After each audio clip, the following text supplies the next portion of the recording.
some of the main things that are addressed are things that would make schools more responsive to the unique needs that a particular neighborhood would have. That's a big thing I try to emphasize a lot. I talk about positive examples of policing and police officers that have kind of struggled within police departments to bring changes. I talk about how kind of fathers and mothers both in different ways kind of react to the absence of fathers and the impact that has on young men. I talk a lot about efforts, because it's actually a pretty common thread through a lot of these communities, efforts to encourage young men to be more expressive about their emotions and the challenges they face, and especially like social workers and youth workers who I observed had great helpful approaches to facilitating that kind of open dialogue. That's another big thing. I talk about President Obama's initiative, which I outline, and I think in a way that's like not, radically different from how it's been talked about in other books, but I think has not been discussed in the way that I do. And I think that they did something what is called kind of a cradle to college approach, where they looked at kind of communities where young men would fall off the radar at different stages in their lives, and would build kind of like a pipeline for what they would need at different stages in their lives. So preschool, when they're at school, what are the targets they need to hit, finishing school, learning healthy behaviors with their romantic partners, avoiding incarceration. When they're out of prison, should they find themselves there, what do they need? So I look at kind of like, I outline approaches like that take a holistic view, but also the kind of grassroots approaches that are more about just how can you talk to a young person in a way that might change their behavior. So growing up in Brampton in kind of a Sikh and mostly Sikh and Jamaican community,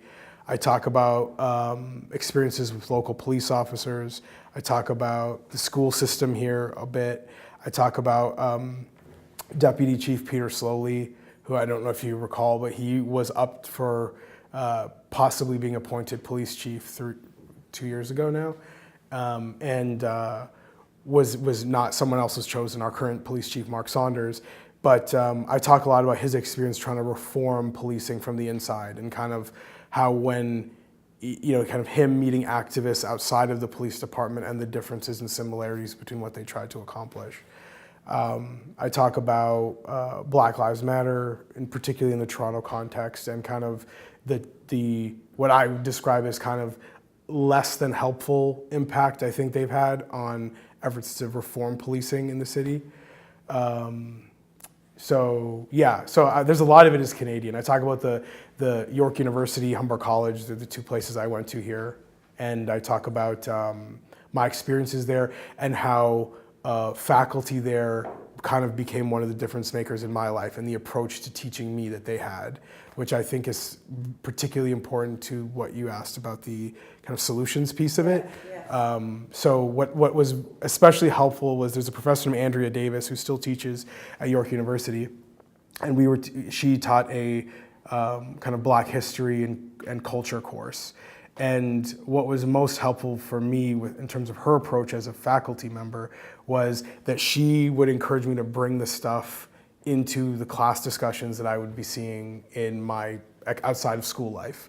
And so she kind of became kind of my path to engaging as a student, and consequently kind of set me in a direction that wound me up at Yale and becoming a lawyer and all these other things. So I talk about her approach to education as well.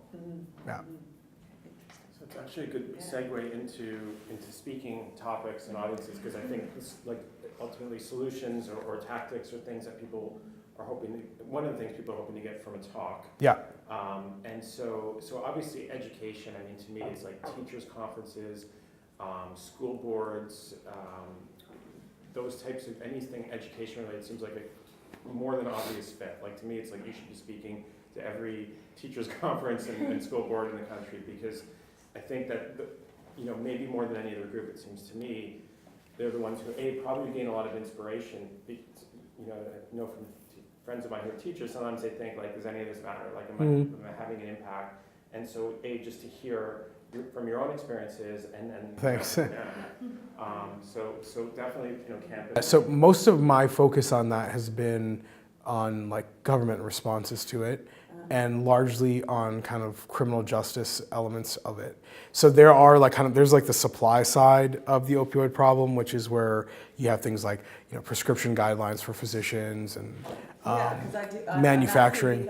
Because a pharmaceutical distribution organization was actually mentioned, that and medical marijuana were the two big issues that they want to focus on. Yeah. And so maybe it would be interesting to hear just a perspective on that. Yeah. So my work has been on kind of like the conditions of communities where opioids have kind of taken hold. Yeah.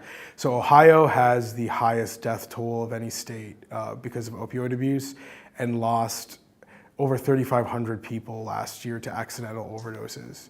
So it's and where I've worked in the past has been in communities that are very similar in the terms of like high unemployment rates, dysfunctional family relationships, and what we're also seeing now is that, so when I worked in Newark, New Jersey, for example, this was like in 2010, 2011, and there was kind of, let's say, 15 to 20 years removed from the crack epidemic that kind of hit Newark as hard as any other city in America. Ohio right now is like kind of getting to that point where the legacy and the intergenerational impact of drug use and also incarcerating people who are fighting with addiction is now starting to become like a visible part of people's lives in a lot of these counties as well. So that's what I focus as much as I can on, is figuring out how lessons can be learned from kind of the country's failure to address past drug epidemics, not avoiding those mistakes, which they haven't done a great job of so far, and figuring out like what are the responses to the kind of these complex problems.